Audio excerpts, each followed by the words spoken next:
Well, this is the first class on machinery fault diagnostics and signal processing. In this introduction class, I will be basically telling you about the course content and what we are going to learn in this course, and how the course will be delivered, and what will be the basic content of the 40 lectures which will follow.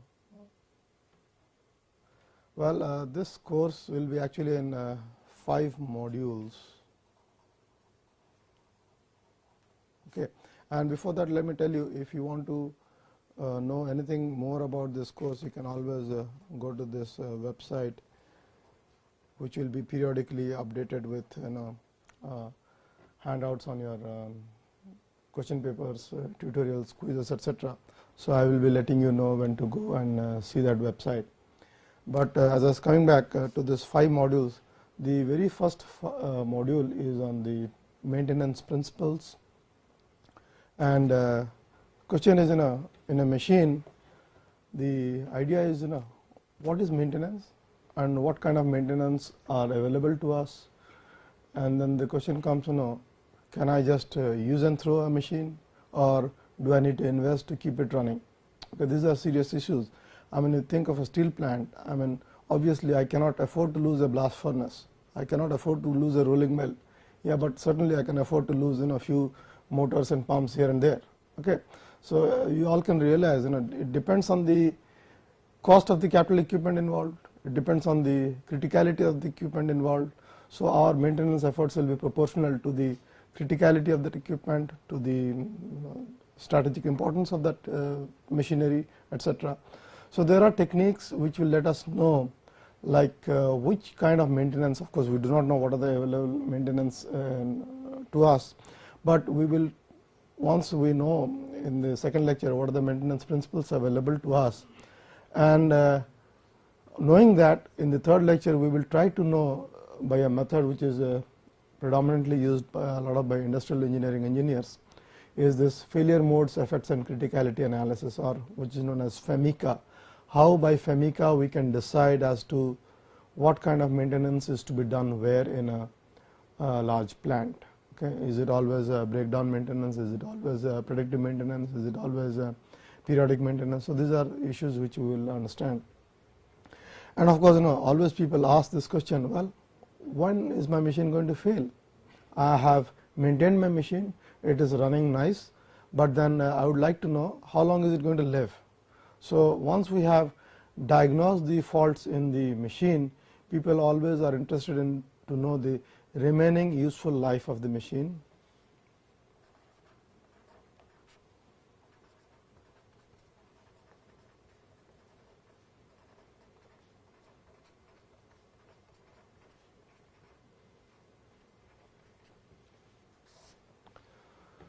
They would like to know the remaining useful life of the machine, and then how do we estimate that, and this is known as the prognostics of the machine.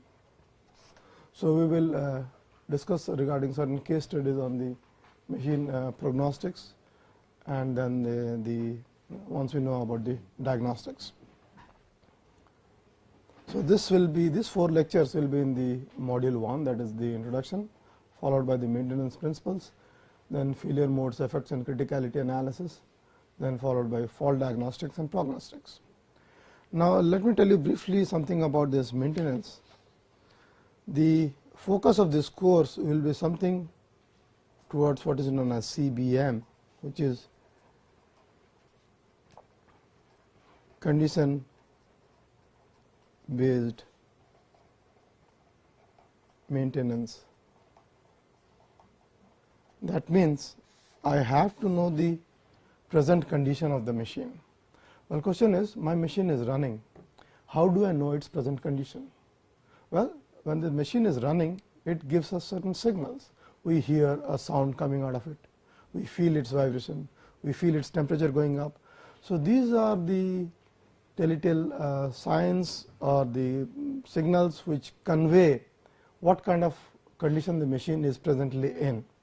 So we have to acquire this condition out of the machine by certain signals.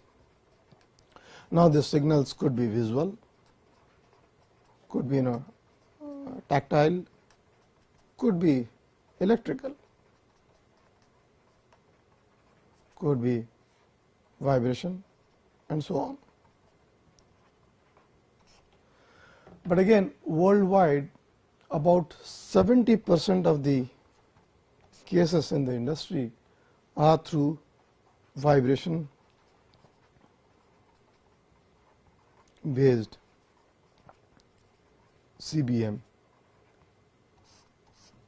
So, this vibration is a very, very important signal parameter which is to be nicely understood, and the vibration from this machine has to be analyzed, so that we know the machine's present condition. We are able to diagnose the machine's present condition. It is very similar to, like I was telling you in the last meeting, that we will become human doctors. Like when a patient goes to a doctor measures the ECG, doctor takes the temperature, measures the blood pressure, and these are the parameters or the indicators of the person's health. Similarly, in a machinery, a vibration is a very, very strong indicator of the machine's present condition. So, we have to understand the basics of vibration, and in fact, the next module of this course is towards that we need to have a thorough understanding of the machinery vibration, because this vibration is going to convey to us the machine's condition, and there are many applications of machinery vibration. We will use those applications which are useful or beneficial to us in finding out the condition of a machine. For example, the response of a single degree freedom system, a 2 degree freedom system, and then effect of the basically every machine, if you look at it, it is nothing but a shaft, okay, which is mounted or held on a couple of bearings, and this shaft could be carrying a gear, could be carrying a pulley and so on. So, everything on a machine, and then we could be capturing the signal from this bearing location by a transducer. And this could be our rotating shaft. And this could be a pulley or a gear or impeller. There could be one or many, and they could be meshing with few more and so on. Okay. And everything could be complicated, and then the most important thing here is we have a bearing. So, the dynamics, and this could be in a casing.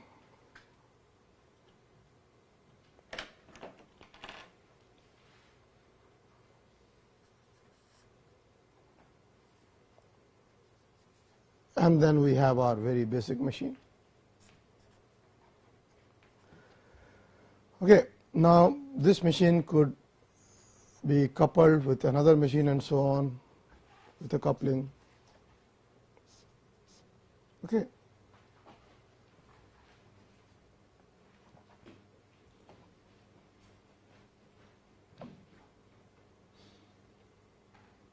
Now, the dynamics of this machine is going to give rise to certain response at this bearing locations.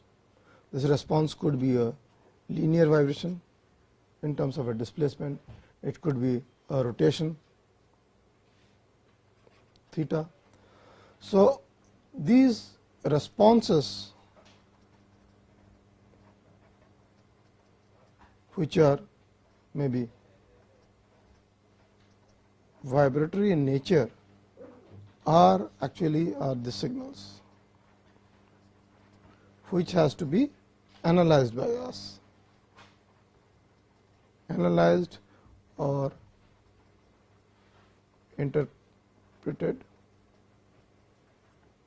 so that we can find out the machine's present condition.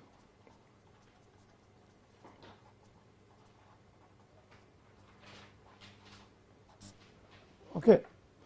So, you all can appreciate that the understanding of vibration is at most important to understanding or conducting CBM in any machinery. So, we will be focusing few lectures on the basics of machinery vibration, then particular engineering applications of vibration in terms of the unbalanced response, in terms of the vibration isolation, in terms of how do you measure the base excitation because of a motion at the base of the machine, how do you measure them. So, these are some of the engineering applications of vibration which we will be studying, which are used in machinery maintenance, and then we will talk about rotor dynamics, in which a shaft is rotating, what about its natural frequency, what is critical speeds, what are whirling of shaft, and so on. Because as I was telling, every machine has these few elements common, and if I was to list down any machinery, any plant, let us talk about, say, our familiar steel plant, cement plant, maybe a paper mill, maybe a power station. If you just think about very wildly about the contents of the machines in these plants, I am sure all of you will agree with me that the common elements in these plants are rotating shafts,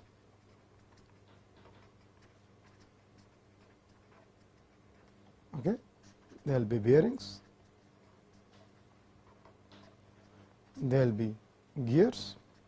I mean, this comes without any thinking, in fact. There will be fans and impellers, there will be electrical motors, of course, motors themselves have rotors and bearings, there could be pulleys,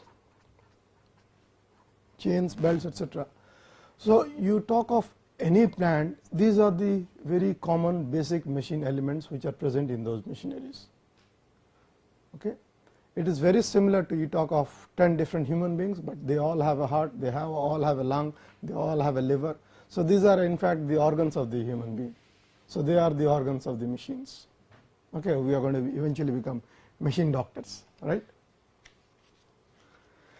So, now we have to see how the vibration from these machines manifest in themselves certain characteristic features of these components. So, when I measure the vibration from these machines, I would like to know what kind of inherent characteristics these vibration signals have, which pertain to the common machine element. Is it a bearing, is it a pulley, is it a gear, is it a shaft which is misaligned, shaft which is cracked, shaft which has loose components. They all have characteristic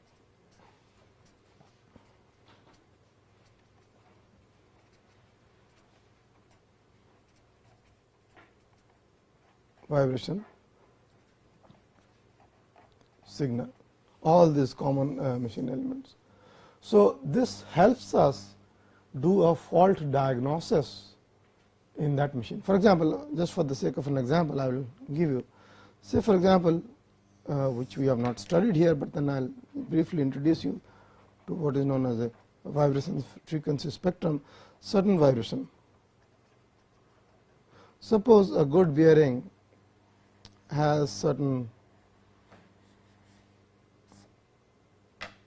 response, and this is for a good bearing. But if the bearing was bad, maybe I would get this response and certain high frequency. So, this is the response of a bad bearing, the vibration response. So, just by having a understanding of these two spectra from a good bearing and a bad bearing, by looking at the spectra itself or finding out the features of this spectra, maybe the RMS amplitude at high frequency is high for a bad bearing, which is not there for a good bearing. I can say, if the bearing is unknown to me, whether the bearing is good or bad. So, this is the power of vibration signature analysis. I will be going to the specifics as to what these values are, depending on the design, depending on the parameters of the machine components. Okay. That we will discuss later on, but just tell you briefly the power of vibration based signature analysis, or this is in fact a signature of a bearing, a good bearing and a bad bearing. So, by doing a vibration based signature analysis, I can find out whether the machine is bad or good. Okay. Now, I was telling you about that 70% of the cases in the world are vibration based. Well, then obviously the next question you all would be wondering, what do you do with the next 30%? The remaining 20% is actually what is known as, by a technique known as wear and debris analysis. In this technique, what we do is, from a gearbox, so for example, there is a lubricating oil in the gearbox. With time, what happens, these mating components wear out. Okay. Once these components wear out, these particles get deposited in this lubricating oil. So, in the process, what happens, the lubricating oil loses some of its physical properties.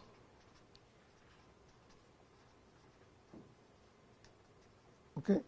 Because the lubricating oil has got contaminated, its specific gravity may change, its viscosity may change, its certain acid number, base number may change. Okay. And then it may also undergo certain impurities.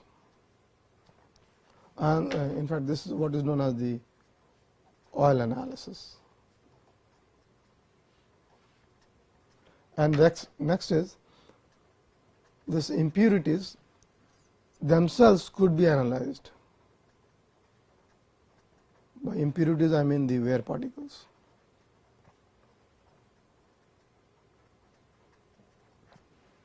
The size, the shape of the wear particles give us a clue as to what kind of wearing mechanism occurred. Because wear is going to happen, because when two components have a relative motion between themselves, there will be wear, and then of course, we try to reduce it by putting a layer of oil in between them. Okay.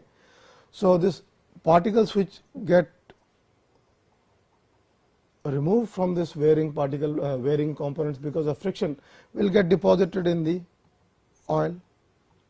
So, these wear particles could be analyzed, then I can get to clue as to what kind of forces created this wearing.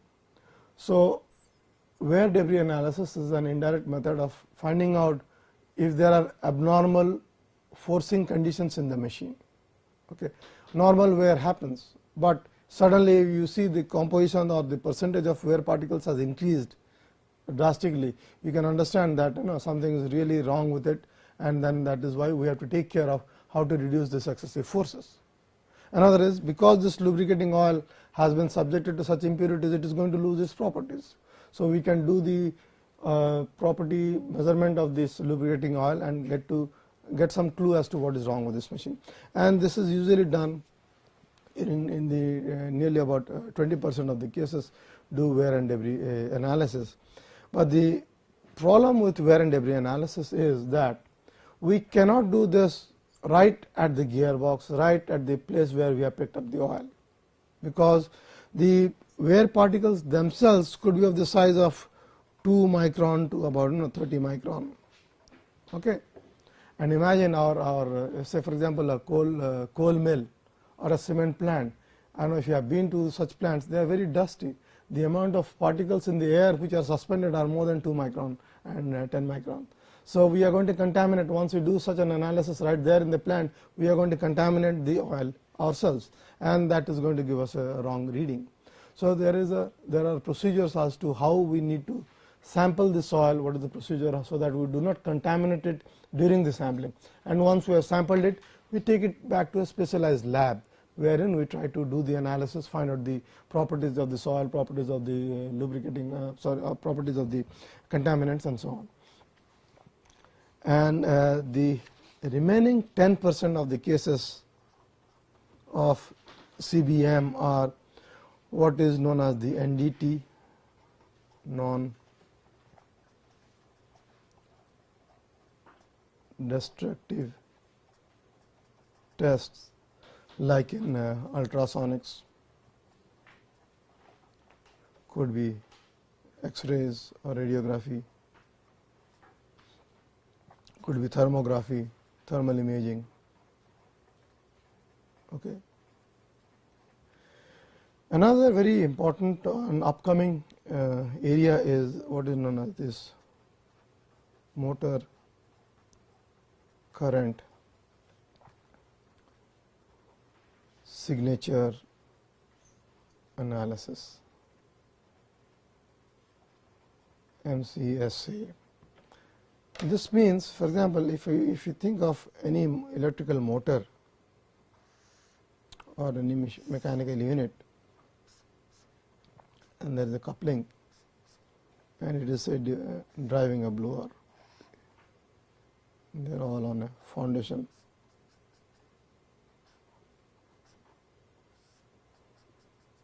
I have this motor, maybe this is a pump, I have a coupling, and I have a electrical source.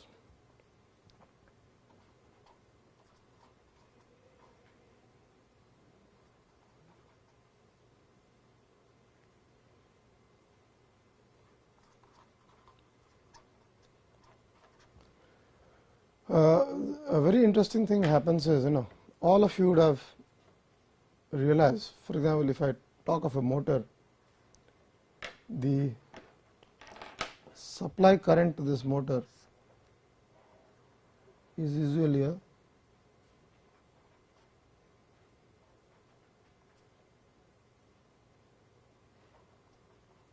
this is usually a 50 hertz sine wave. Okay. Now, what happens once in such a system,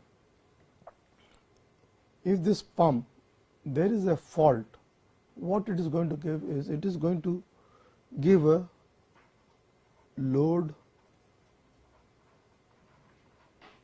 torque on this system because of the defect, it will be loading.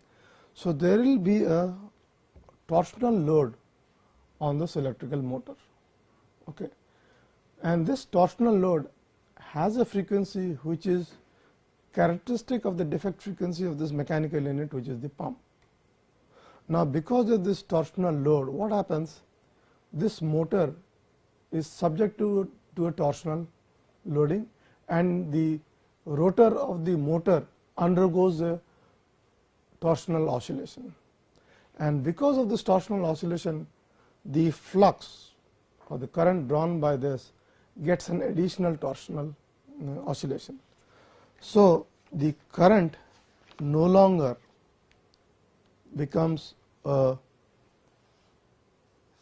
sinusoidal, but it gets what is known as modulated. So, if you look at the envelope,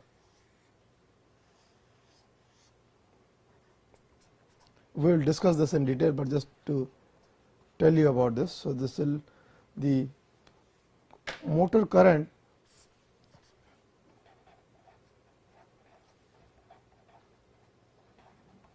changes from being a perfect sinusoidal to a amplitude modulated wave. Okay, it becomes something like this. So, this has many frequencies, and this, if I analyze this motor current, I will see the frequency of the pump defect frequency will appear in the current spectrum of the electric motor.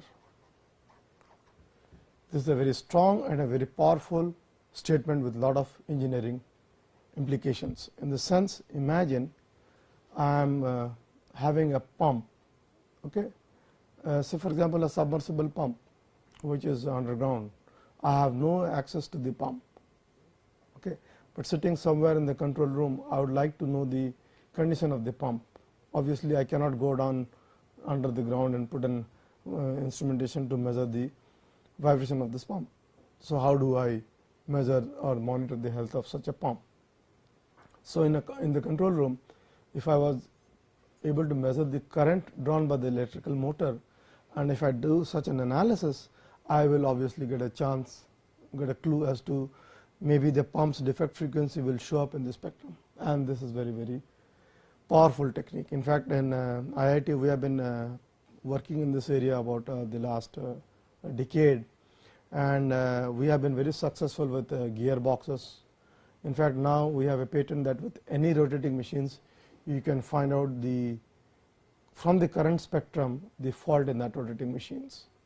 Okay, you can imagine submersible pump, you can imagine a system inside a nuclear reactor wherein a person cannot go in, but then how do I find out the defect in such a system, okay, where it is not accessible.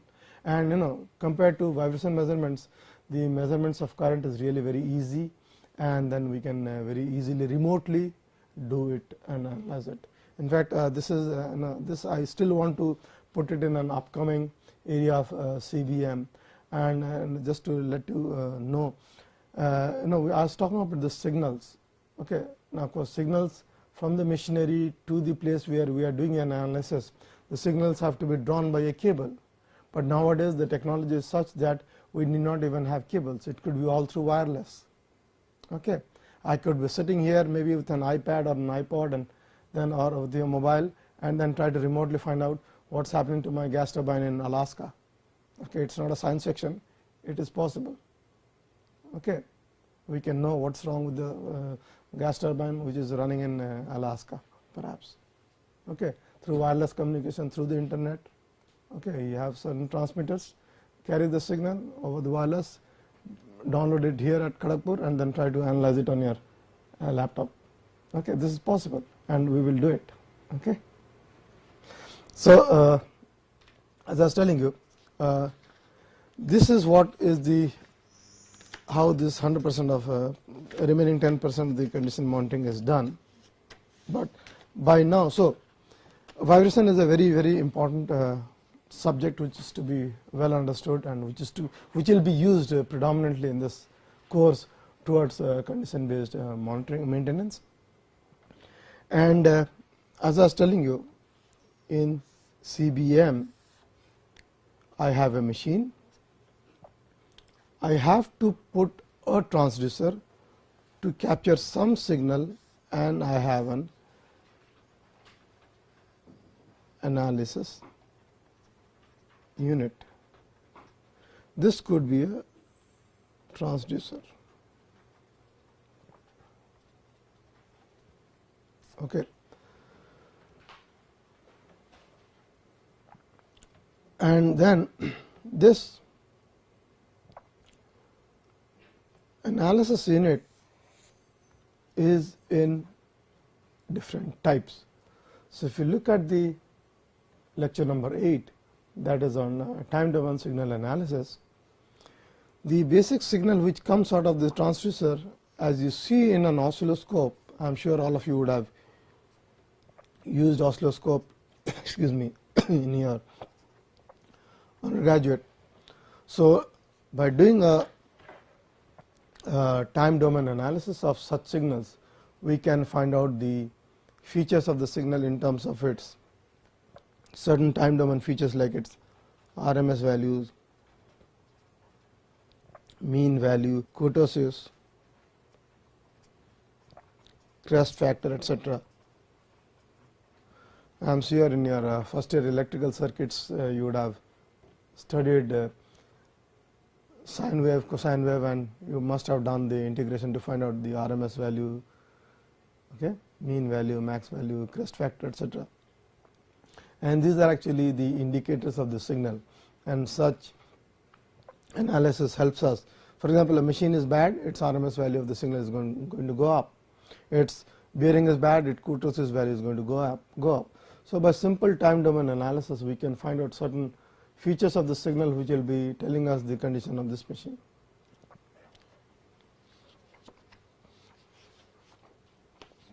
The next lecture is on the frequency domain signal analysis. For example, the same signal in the frequency domain say maybe some vibration signal.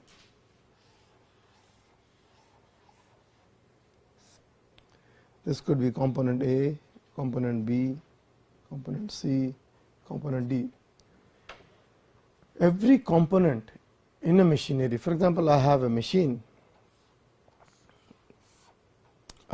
whatever is the internal, maybe I will not be specific, but some components are there. Say this is component A, component B, component C, component D, anything, a generic machine. So every component, and they are rotating, has a characteristic frequency.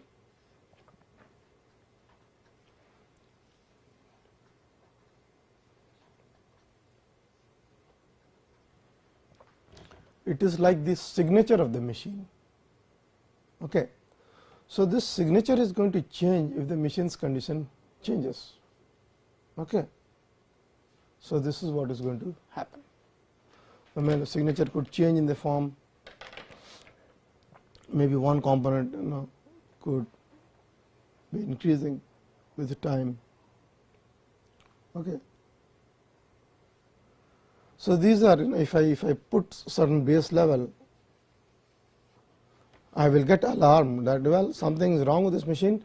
Component B in this machine is having a problem because its level has gone up beyond the threshold level of which I have kept. Who decides this threshold level is something we are going to find out, and how. But if this level has gone beyond the threshold level, I will tell, because it is component B, something is wrong with component B. Okay. And that is very important in frequency domain signal analysis. There are many more methods of frequency. Question is, how do I convert a signal from the time domain to frequency domain? I am writing this as time and this as f. This is in time and this is in frequency. Because the power of frequency domain analysis is such that any signal which you see in the time domain, like you see in an oscilloscope, can be broken up into the frequency domain, and in this frequency domain you can see these components showing up. And how do you do that is something which I want to find out. Excuse me. And to do this conversion, we need to convert the signal from the time domain into the frequency domain. We need to take the help of a computer. Certain algorithms have to be implemented in a computer so that this conversion from the time to the frequency domain is possible. But question is, how do I take my signals which are analog in nature, which I see in an oscilloscope, which have been just measured with a transducer mounted on the machine, how do I take it into the computer? And that is what we are going to study in the lecture number 10, that is on computer aided data acquisition. What are the issues of sampling frequencies, why is a 12-bit machine inferior to a 24-bit machine, and so on.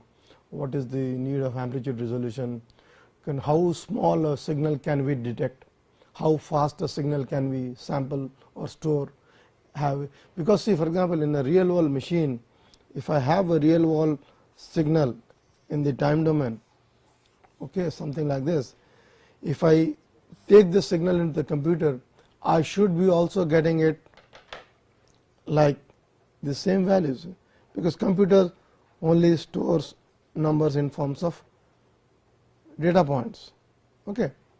Only the question is, if the data points are close enough, I will get a true representation of the original signal, which is in black. Rather, if I pick up signals, one here and one here and then one here and one here and one here, and ask my computer what is the signal, it is going to understand, it is going to draw like this. Okay. So you can realize, this is what is known as the delta t, or which is known as the sampling interval. The power of this sampling interval is very much, in the sense, unless, or the inverse of it is nothing but the sampling frequency.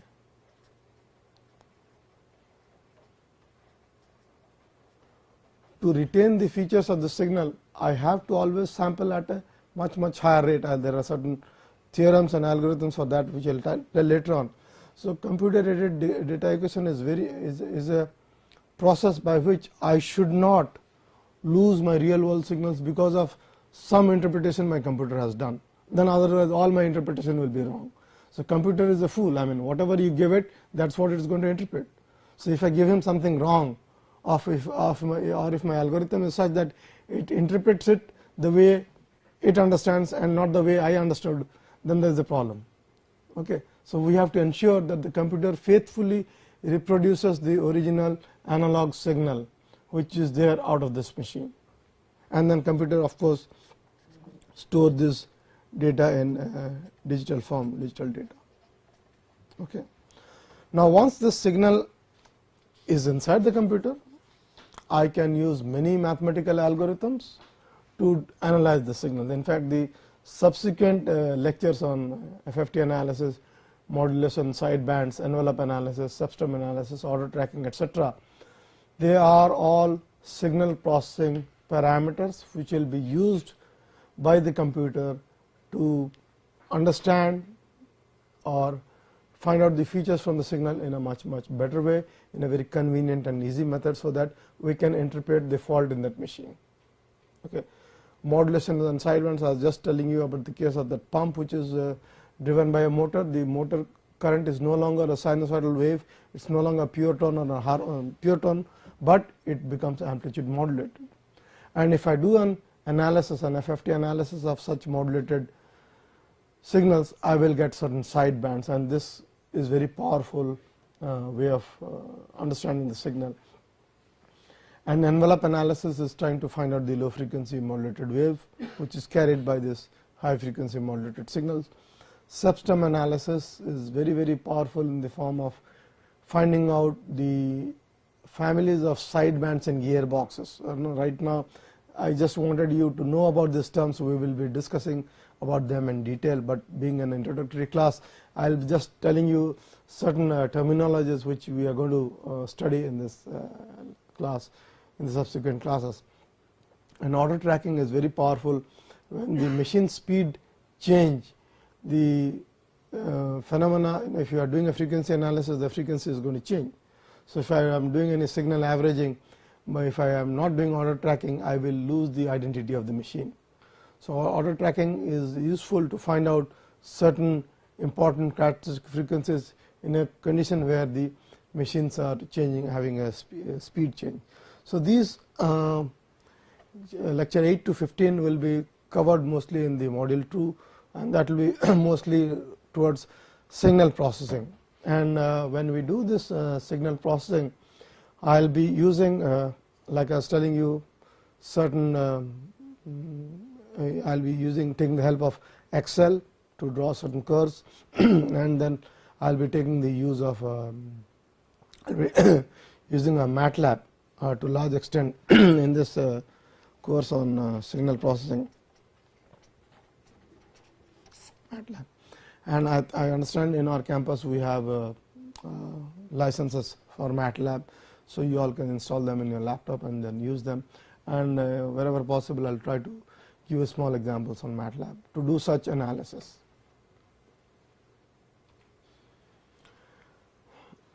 Now of course, we have talked about signal analysis in the previous module, but module 4 tells us about how do I capture the signals. It is basically nothing but mostly regarding the equipment and how to install this equipment, how to instrument the machine, because CBM always requires an extra investment on this transducers.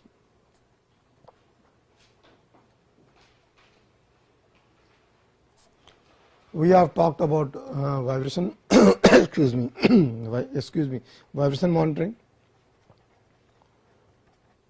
So, vibration monitoring, how do I measure the vibration out of a machine? What kind of sensors have to be put on the machine, where they have to be put on the machine, what kind of other sensors and transducers are available to do vibration. And in CBM a very important parameter is also the rotational speed.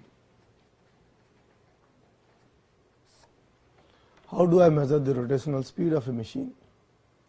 Okay. And then of course, many a times this analysis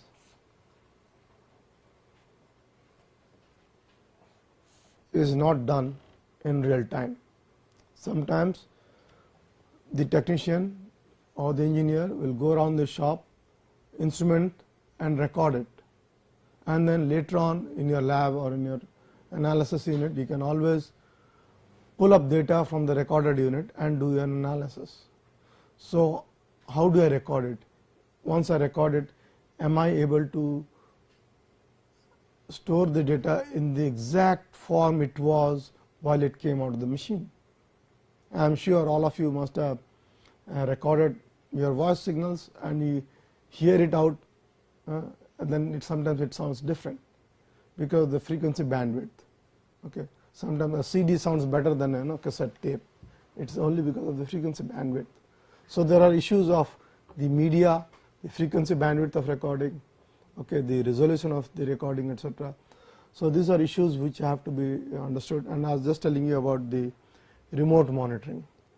Suppose I need to transfer the data from place A to place B, I can always carry the data in a CD, okay, or I can always transmit the data over the internet, and there are limitations of speed at what rates I can send the data, okay, and that will affect my machine. Suppose my machine is a very fastly moving signal, produces a very high speed signal, say for example a gas turbine rotating at 30,000 RPM. In 1 second there is a lot of data which has to be put. Obviously my internet, I have maybe I have only 2 gigabits per second is the maximum rate I have over the internet. So what is the size of data which I can send in a packet? There are limitations. Earlier we used to have about 2 Mbps lines, okay, about 5 years back. Okay, now we have 2 gigabyte per second transfer rates. So there is always a challenge as to the rate at which I can transmit the data and the present day infrastructure available to transmit such high speed data in real time. Or of course I can always record the data, but then recording the data means do I have enough bandwidth to store the data, what kind of media do I need, and if the data sizes increases, we move from a CD to a DVD to a Blu-ray player, Blu-ray disc, all because of the data size, because we need to store a lot of data. Okay, a lot of data means a lot of time. Okay, so we have to be very careful into what kind of format has to be used and what kind of transmission architecture has to be used for doing CBM. And then of course we will be talking about vibration transducers, accelerometers, seismic transducers, LVDTs, etc., eddy current probes, and then how do I do vibration monitoring. In fact, what are the minimum equipment required to do vibration monitoring in a machine?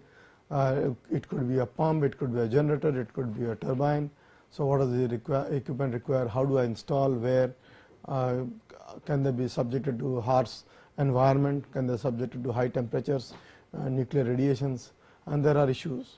And then of course we will talk about in module 4 about basics of noise and noise monitoring, because predominantly again in CBM, noise is not used as a monitoring parameter because of the fact that noise from machine A gets easily contaminated by noise from machine B, but noise only gives the operator indicator that something is gone wrong with the machine. A loud noise, suddenly a machine makes a strong impact noise, that means something is wrong with the machine, a rattle noise, a tic tac noise, a big bang noise. So these are parameters which give us a warning as to something is wrong with this machine. And once we have such an indicator as an alarm indicator as to what is wrong with the machine, we can always go back to the machine, instrument it with a vibration transducer and record it, analyze it and try to know more about the machine. Okay. Now at the conclusion of module 4, by now we would have in fact half the semester would be towards module 4. I mean we should have covered about 22 or about half the lectures by module 4, and that would be towards the mid semester of this course. Okay.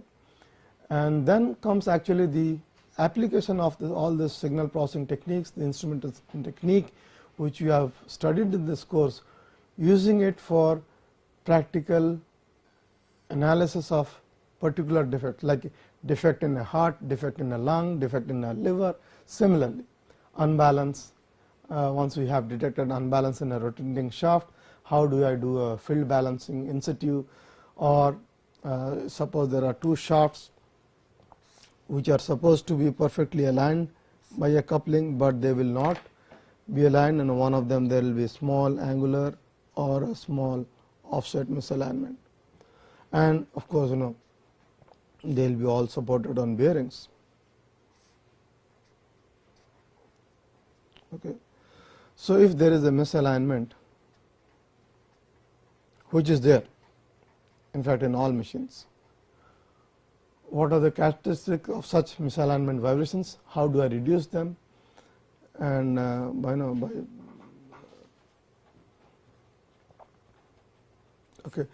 what are the characteristics in the vibration signal.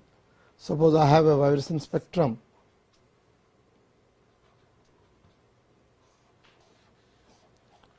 how can I just say, if I know the running RPM. By the way, one thing I should tell you, when I write 1x, that means it is at the rotational speed. 2x means twice the rotational speed, 3x means thrice the rotational speed, x is the rotational speed. Rotational speed is RPM, so RPM by 60 will be your in hertz. So, when I say a 1x component, that means a rotational speed, 2x means twice the rotational speed, 3x and so on, and they are all harmonics. So, x means the rotational speed. Subsequently, we are going to use this terminology in the class. I thought I should tell you right now. Okay. So, misalignment does occur in plants, and we have to know how to identify misalignment between meeting shafts. Next is, there are lot of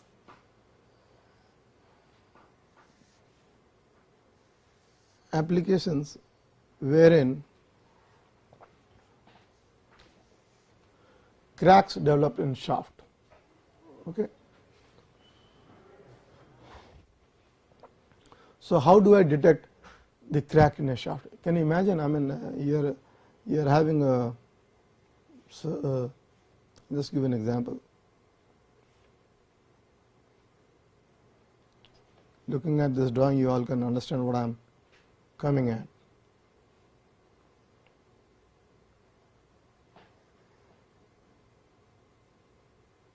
Okay.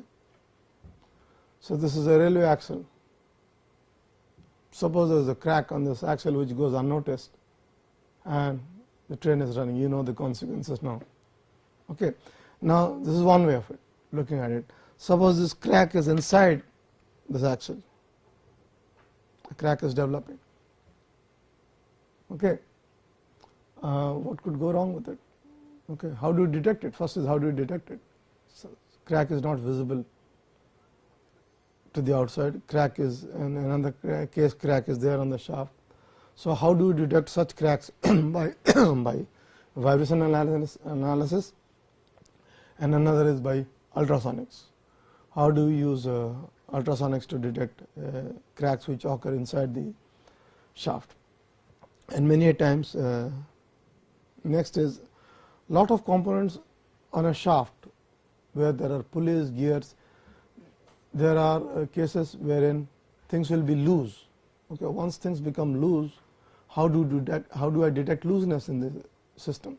Suppose a pulley is loose on a shaft, how do I make sure that the thin components are not loose? Okay.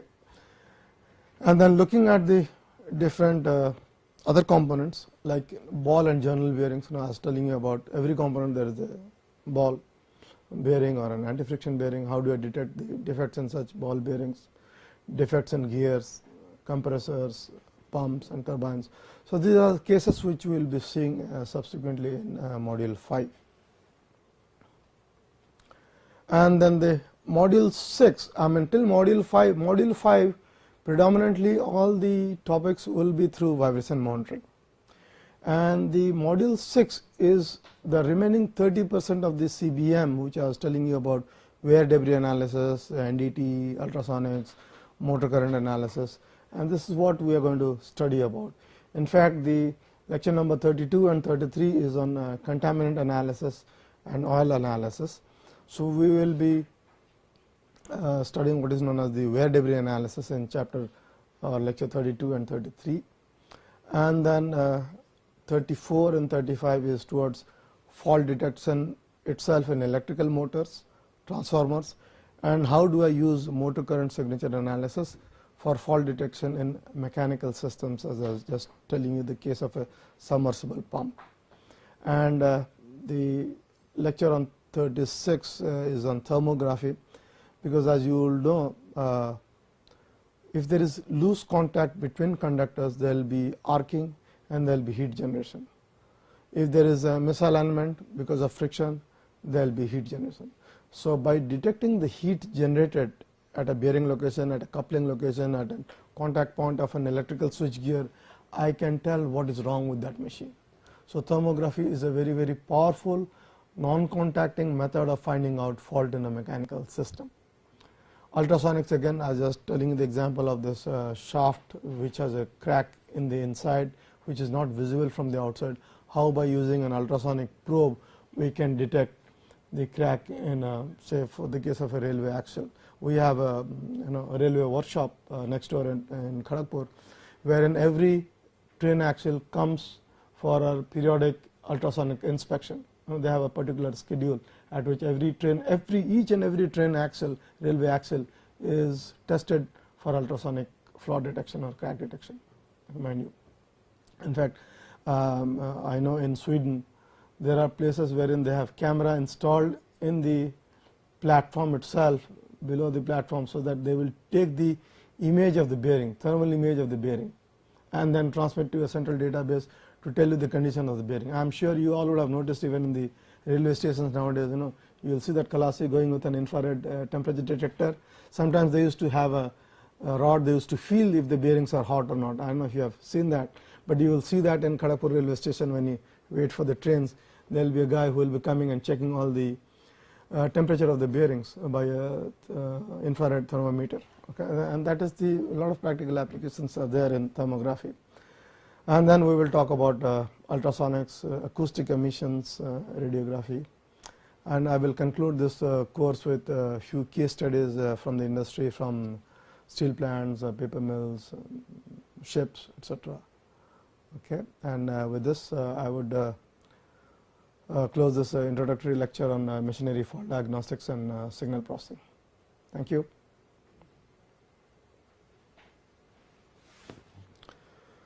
Okay.